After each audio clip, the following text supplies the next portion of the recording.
वसीम भाई एक बात बताइए, 90 का कराची क्या हाँ। क्या याद है आपको?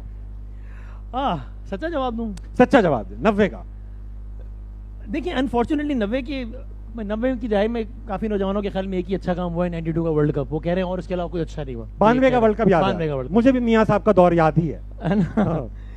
सो 90 की दिहाई में अनफॉर्चुनेटली मुझे तो मतलब कुछ ज़्यादा अच्छी याद नहीं है। हम छोटे थे, एक खुशी होती थी लेकिन वो कोई अच्छी खुशी नहीं थी कि स्कूल में हर हफ्ते में एक एक्स्ट्रा छुट्टी जरूर हो जाती थी। हाँ भाई क्योंकि याद तो आते हैं, भाई याद आते हैं, क्योंकि अब रोज ऑफिस जाना पड़ता है। हाँ, हड़ताल हो जाती थी पहले एक आध छुट्टी मिल जाती थी। और हड़ताल की जो चांद रात होती थी उसका ट्रेडिशन होता था कि टावर पे अगर 2 W11 जल गई हैं तो हड़ताल कल की हड़ताल कामयाब है, फिर हड़ताल पर कल सब बंद होगा फिर। अच्छा एक चीज थी भाई, ये आज की हड़तालों की तरह नहीं होती थी हड़तालें, मुहिम हड़ताल, नहीं नहीं नहीं, निकलना है नहीं निकलना, हाँ। सबको पता था। वो नहीं या होती थी या नहीं होती थी, बस बस।